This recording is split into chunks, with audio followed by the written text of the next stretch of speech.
Thank you. Thank you. Thank you very much. Thank you very much. Thank you. Thank you, thank you, thank you, thank you. Well, good afternoon to everyone. Thank you for being here. It really is a great, great day. Let me acknowledge some of the special guests who are here, who have been so important to us over this past long, long year. First, let me thank my health commissioner and my team that did just extraordinary work every day. Let's start with Dr. Howard Zucker and Robert Mujica and Dana Caratanudo, Kathy Wild, thank you very much for everything you did and the partnership that we had. Jane Rosenthal and Tribeca, thank you for bringing life back to the city. Ken Rasky, Michael Dowling, thank you for keeping our hospitals open and up to the challenge. Carlos Casura, thank you for keeping this city building. Henry Munoz, thank you for the health care and communities all across this state and country. To all our friends in labor, to all our friends in business, to all our community partners, thank you, thank you, thank you so much. This is a momentous day, and we deserve it because it has been a long, long road. And it's a day to look backwards, remember where we were, but also to look forward and where we're going. When I would do the COVID briefings, I did them every day because I wanted people to have a sense of consistency. I wanted people to have information as a source of comfort. And I would literally start by saying what day it was, what day in the pandemic, and then literally what day of the week it was. Because it was such a disorienting time that one day just bled into the other. The normal calendar, what Friday meant, what Saturday meant, what Sunday meant, it was all gone. We were just in a different place, in a different moment in time. And if you said to us on day one, in the beginning of COVID, that we were going to be capable of the accomplishment that we reached, nobody would believe you. New York State, the highest positivity rate on the globe. Highest positivity rate in the country of any state, but highest positivity rate on the globe. And everybody looked at New York like it was a New York phenomenon, because it was just New York back then, if you remember. And it was New York, and the other states didn't have the issue, and many people pointed to New York as if, well, maybe there's something about New York that caused this. And nobody knew the facts. We were in the dark. The fact was that New York was the victim of COVID. The fact was that while everybody was talking about China and COVID, COVID had left China and had gone to Europe.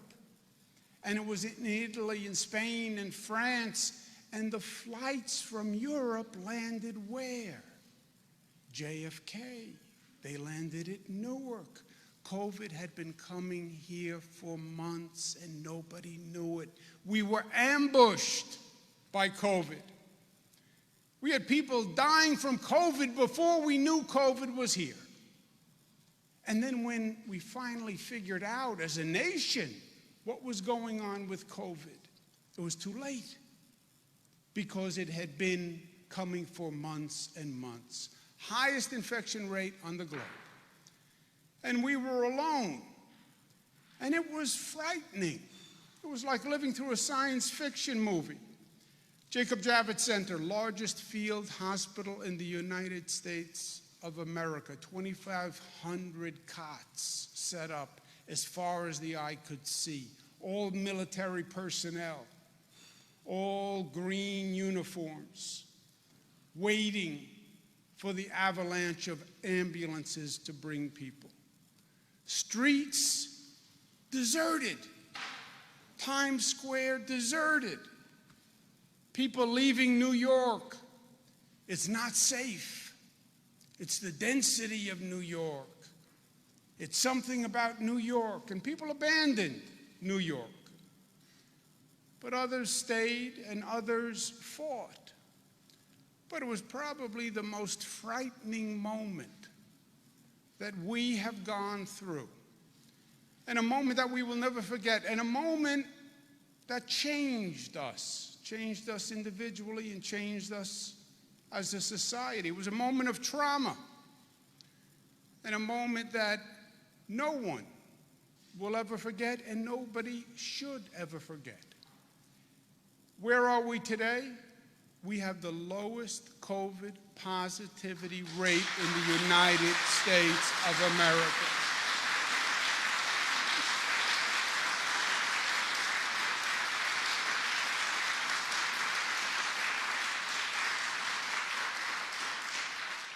And that, my friends, is a fact. In this day and age where everybody has an opinion, everybody has an opinion, everybody has a political ideology, everyone has an opinion. Yeah, there are still facts. And facts are not Democratic facts or Republican facts or conservative facts or socialist facts. They're facts. And on the facts, what New York has done is extraordinary. We went literally from worst to first.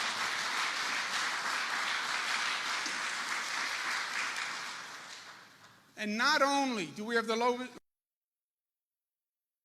States of America have hit 70% vaccination. It is the national goal, and we hit it ahead of schedule.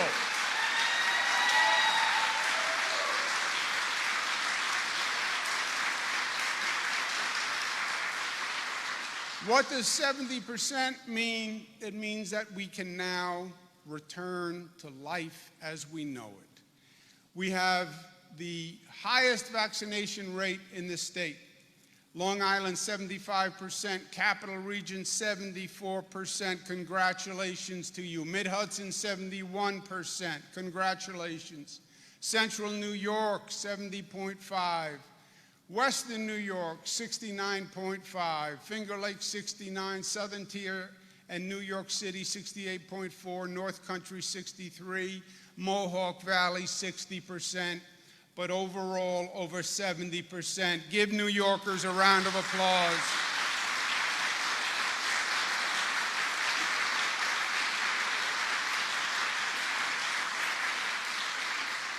And we enter a phase where we successfully deployed the weapon that was going to win the war. And the weapon was the vaccine. And we knew it. But the question was, would we do it? Could you organize enough to get it done? Would people show up to get it done? Could you organize this massive operation and infrastructure not done since World War II, where you could actually get this task done? And we stepped forward, and we stepped forward boldly, and we led the nation. We led with Nurse Sandra Lindsay, who was the first at Northwell to take that vaccine and to say to people, it is okay, it is safe. And we've gone on to do more than 20 million vaccines, more per capita than any big state in the United States of America.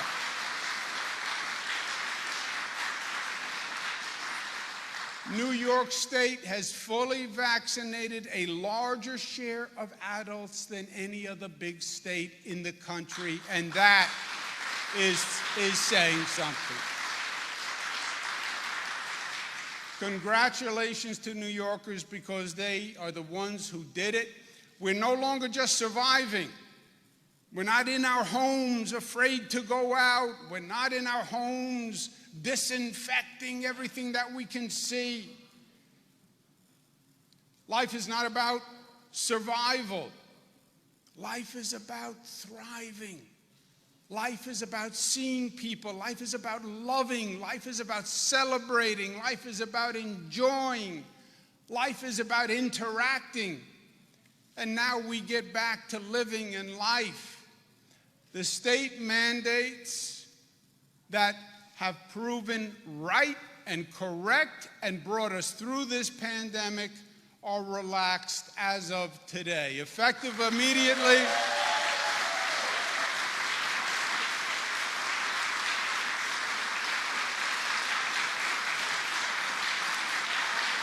Give yourselves a round of applause.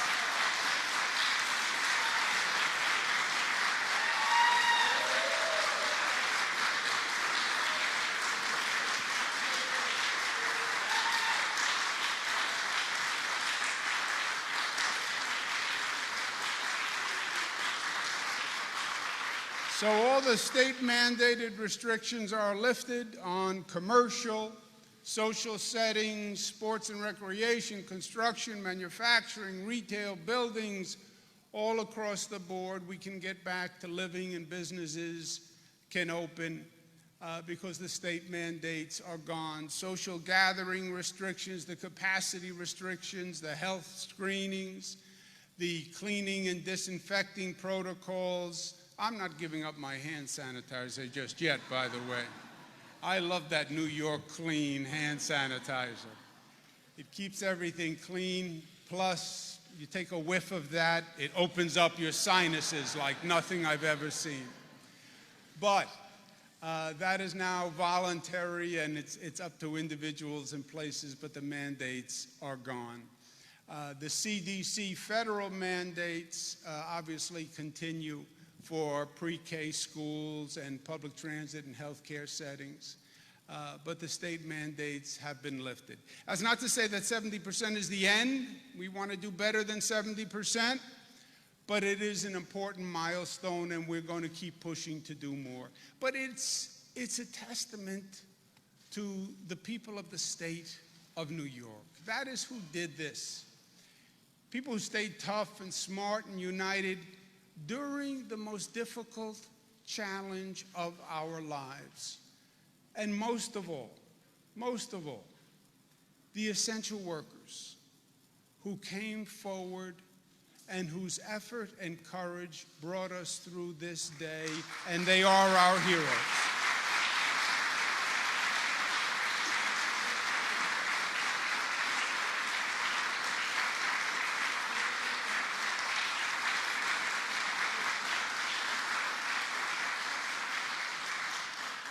We can't say enough. We've said thank you, but we want to say thank you again on behalf of all the people of the state of New York for what has been done, and we want to acknowledge them here today. What they did says who they are. It's not that they weren't scared. It's not that we weren't scared. I was scared. I was scared every day. But FDR, another great New Yorker, said it. Courage is not the absence of fear, but rather the assessment that says there's something more important than me feeling that fear and succumbing to that fear and rising above. And they did. And we want to present a small token of our appreciation today to our first responders, and we'll ask them to come up and receive a plaque and stay here, please, so that we can recognize you as a group. Representing the building service workers, Kyle Bragg, President of 32BJ SEIU. Representing the men and women of the National Guard, Major General Raymond Shields, Adjunct General of the New York and Commander of the New York National Guard. Representing the food and hospitality workers, Richard Morocco, President of the New York Hotel and Motel Trades Council. Representing the store employees, Stuart Applebaum, President of the Retail, Wholesale, and Department Store Union. Representing the sanitation workers, Harry Nisbali, President of the IBT Teamsters Local 831, the Uniform Sanitation Men's Association. Representing the transportation workers, Earl Phillips, Secretary Treasurer for the Transportation Workers Union, Local 100. Representing the delivery workers, Thomas Giswaldi, President of the Teamsters Joint Council 16. Representing the hospital staff, Maria Castaneda, Secretary Treasurer of 1199 SEIU. Representing the teachers, Colleen Chiuzzi, 4th grade teacher at PS 295 in Queens and member of the UFT. Representing the corrections officers, Benny Basio, President of the Corrections Officers Benevolence Association. Representing the government employees, Lester Crockett, Regional President of the Civil Service Employees Association, Region 2. Representing the EMT and ambulance workers, Oren Barzilay, President of the Uniformed EMTs, Paramedics, and Fires Inspectors, FDNY, Local 2507. Representing the utility workers, Daryl Taylor, Senior Business Agent for the Utility Workers, Local 1 and 2. Representing the construction and manufacturing workers, Santos Rodriguez, Director of Community Affairs and Strategic Initiatives for the Building and Construction Trades Council of Greater New York. Representing the police officers, Thomas Mungier, President of the New York State Troopers PBA. Representing the firefighters, James McCarthy, Executive Board Member of the Uniformed Fire Officers Association. Representing the doctors, Dr. Arthur Cooper, former chair of the Medical Society of the State of New York's Committee on Emergency Preparedness and president of the New York County Medical Society. And finally, representing the nurses, Pat Kane, Executive Director of New York State Nurses Association.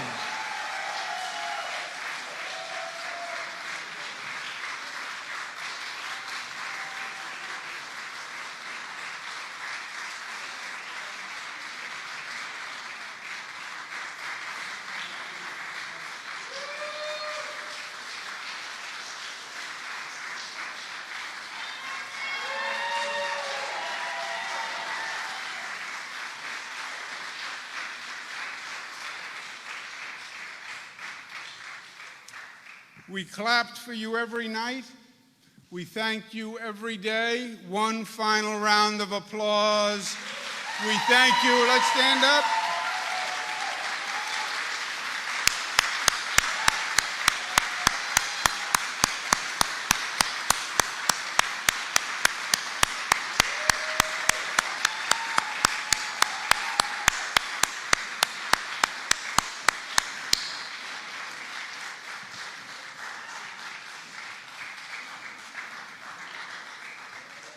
Thank you.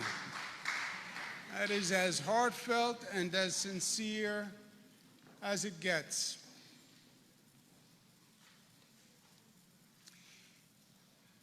We applaud you. We thank you. To celebrate and honor tonight, we're going to light all the state assets, Empire State Building in blue and gold, and we're going to have fireworks all across the state of New York tonight to celebrate and honor the essential workers.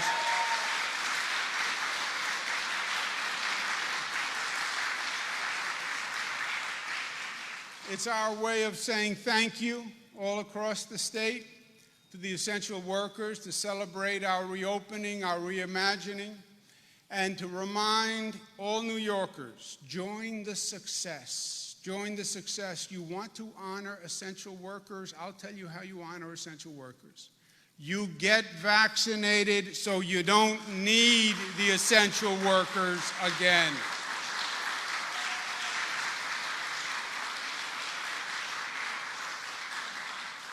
And literally, they're going to be displayed all across the state. So wherever you are, they'll be in your community, and you can be part of the celebration tonight.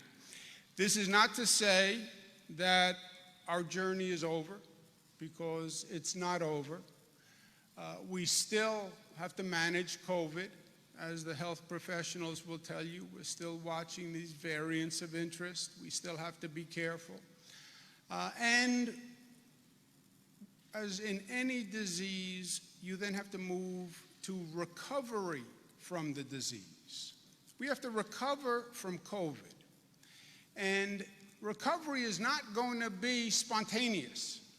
And it's not going to be automatic. The recovery itself is going to be challenging and is going to take time. But in the same moment, there is opportunity in this recovery period. And it's an opportunity that we have to seize, because it's not just New York that is recovering. It's every state in the United States of America is in the same moment that we are in. I'm the chairman of the National Governors Association today. I talked to all the governors. Every state is now trying to figure out, how do I recover? How do I come back? Every city is trying to figure out, how do I recover? How do I come back? Internationally, every city, every country, how do I recover and how do I come back? We are in that international competition to see who recovers first and who recovers best. And there is an opportunity for us in this moment. People ask me all the time, well, what's New York going to be like post-COVID? There is no roadmap. Our future is not predestined or predetermined. Our future is going to be what we make it. You tell me what we do, and I will tell you what we will be. It is going to be up to us. What do we build? How quickly do we recover? How many lessons have we learned? And it is going to be our contribution to this city, this state, this country, as our generation. Our most important work lies ahead. What do we do in this moment when it is up to us? Winston Churchill, there will be a moment in time when you're tapped on the shoulder and you have the opportunity to do something very special. That is the moment for us. And what a tragedy it would be if we miss this moment and if we don't capitalize on this moment. It has to be a moment where we say, as a united people, we're going to bring back New York, and we're going to make New York better than it has ever been.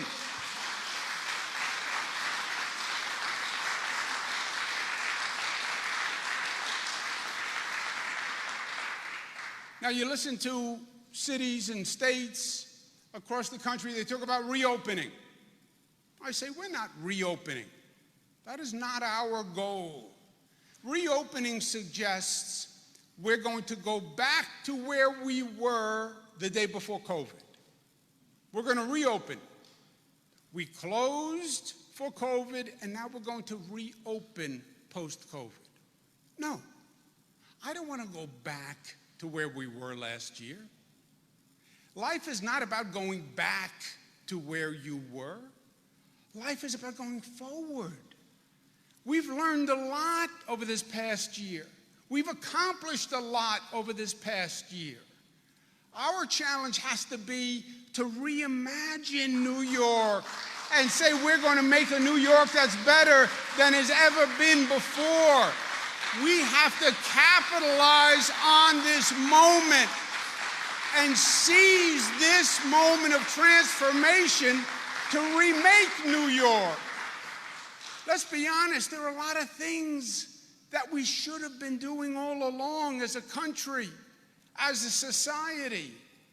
There are improvements that we should have been making, and now is the moment to do it. This is an opportunity for us. There are things that we should have been building. How do we get to a place in this nation where you have airports all around the world that are building and developing, and you fly into countries and you see these magnificent airports, and then you fly into LaGuardia and you say, what happened? What happened to the New York ambition, the American ambition? We're now going to have a new LaGuardia airport, the first new airport in 25 years in this nation. and the new JFK airport, and new airports upstate New York. Let's start rebuilding Manhattan. Not what it was, but better than ever before. A new Moynihan train hall, a magnificent structure that when you go there, it fills your soul with pride. And you're proud to be a New Yorker. And you see us building out of that pride and out of that optimism. New Pier 76, a new Penn Station to welcome people to New York, a new Port Authority terminal that you're proud of. Extend that subway into Harlem so all New Yorkers can participate in New York. A new Belmont Arena on Long Island. Go Islanders, we say. Our cities in upstate New York who have never really shared in the full economic turnaround, now maximizing those urban potentials by reconnecting with the waterfront and doing it in Rochester and Albany all at once. Recognizing that we have been talking for years about the green economy and we have to stop using fossil fuels and carbon, and the future lies with the next green economy, and it happens here in New York with the largest green transition in the nation. Broadband accessibility and affordable to everyone, rich and poor and black and white, and New York leads the way. A new public health system that says we're going to learn from COVID the way we should have learned from MERS and from SARS and from Ebola and from dengue and from Zika. And we shouldn't have been caught surprised and will never be caught surprised again. We're going to have the best public health system in this nation, and we'll be ready for the next pandemic because there will be a next pandemic. We're going to maximize remote learning so we make sure we don't leave any child behind because of income or color of skin or race or ethnicity. Maximize telemedicine and the innovation, and restore public safety to the streets of this city, because we have nothing unless we have public safety. And that is job one.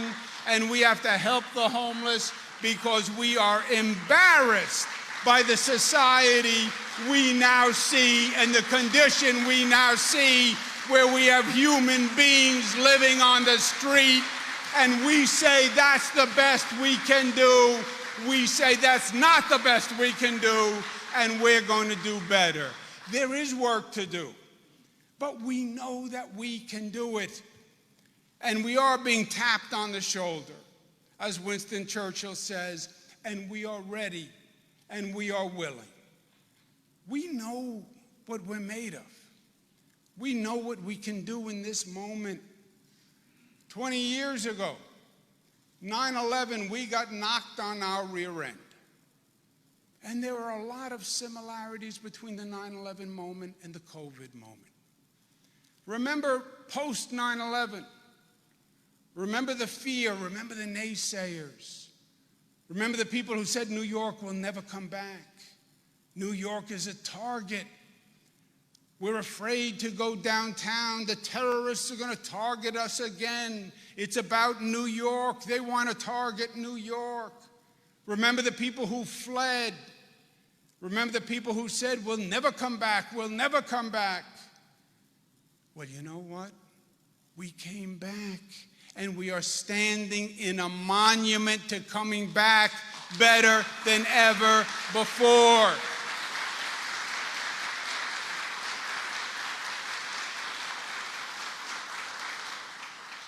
COVID has similarities to 9/11. The recovery was not automatic. It was not spontaneous. We had to restore confidence and restore faith and restore security. We had to work at bringing people back. We had to build back, and we had to build back better. The Tribeca Film Festival was formed to say, come back to New York, celebrate New York, celebrate the arts, celebrate the energy. And we came back better than ever, even with other obstacles. This site, One World Trade Center, a symbol of resilience and determination of faith. You knock us down, we get up stronger and taller than ever before, because that's who we are. Same site that was overcome by Hurricane Sandy, and we said we'll deal with it and we'll come back better than ever before, because we rise as New Yorkers. That is our motto, Excelsior, ever upwards, aspirational. That's what a New Yorker is. Yes, there are setbacks. Yes, life is going to knock you on your tuchus, as we say in Italian. But the question of a person, the question of your character, the question of a society is, what do you do when you get knocked down? Do you stay down? Do you feel sorry for yourself? Do you wallow? Are you overcome by the obstacles? Or do you pull yourself up and say, I'm going to learn and I'm going to be better, and reach out your arms to your brothers and sisters and lift one another up to a height that you've never reached before? That's what we do in New York. Remember June 15th. Remember today. Because it is the day that New York rose again. June 15th is a special day for me. June 15th is the birthday of a gentleman named Mario Cuomo, who is no longer with us today. But today is his birthday. Mario Cuomo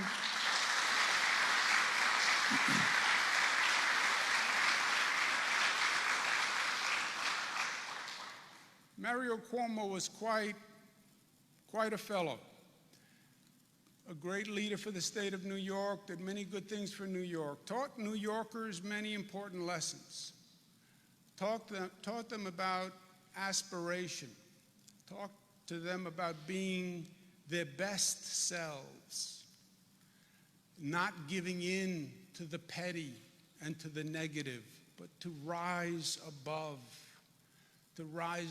together, to see past color of skin, to appreciate our diversity as a source of strength, to welcome people, to find the humanity and the goodness in a person's heart and a person's soul, and not the apparent differences, but the human similarities and the human connections. Mario Cuomo was not a great believer in the system. It's not that he believed that the system was infallible. He knew too well that the system had many problems. He didn't have an inherent belief in politicians. He didn't like to be called a politician. You called him a politician, he bristled, because he didn't have a high regard for the class of people called politicians, and the pettiness and the lack of integrity that often goes with that. But he had a deep and profound belief in the people of New York. He believed that New Yorkers were special. He believed that coming to this place and being descendants of the people who came to this place made us special. That we came from people who got in little boats and went across great oceans just for the promise of opportunity. And that made us special, and it was done by hard work and by appreciating family and community and education and struggle and strife. And we dealt with discrimination. And we all know what it feels like to be treated as being different, because we are all different. We are all different. We all come from different places. And that difference can either be a source of alienation and isolation, or it can be a source of community and commonality. And New Yorkers have made it a source of strength. He believed New Yorkers were special. And as he looks down today, he would say, I was right. I was right. You know who beat COVID? The people of New York beat COVID. The courage of New Yorkers beat COVID. The individual strength beat COVID. Think about an essential worker. I'm saying to the people of the state of New York every morning, stay home, stay safe. If you go out, you could get COVID, and COVID could kill you. Stay home.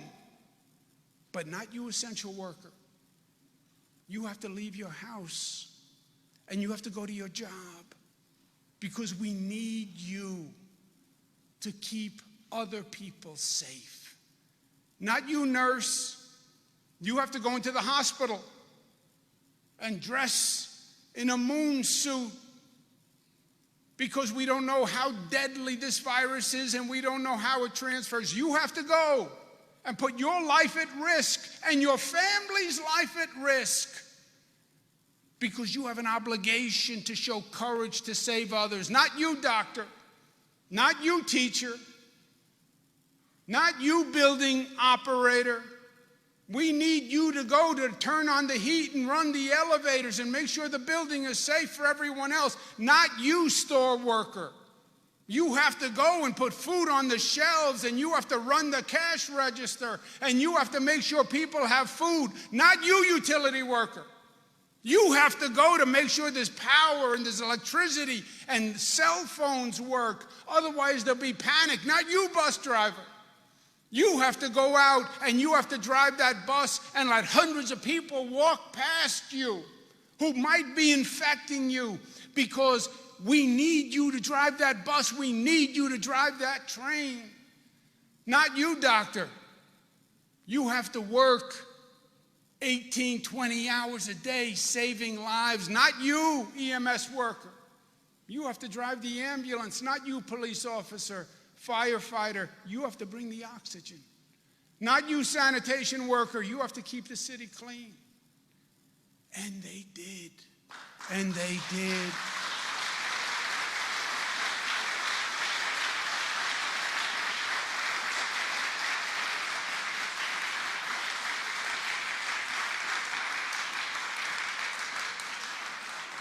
Not you, New Yorkers.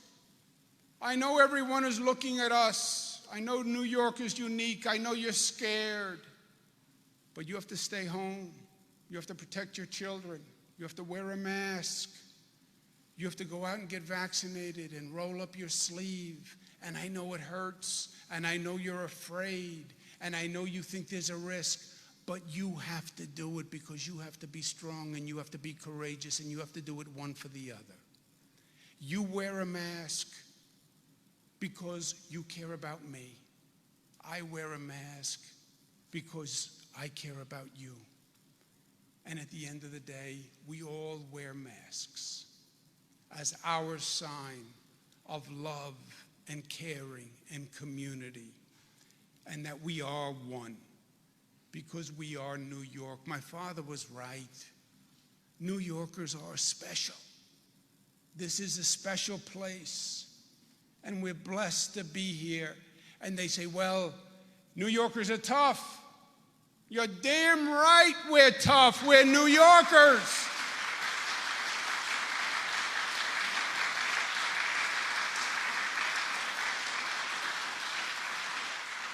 But you don't know what it means to be New York tough unless you're a New Yorker.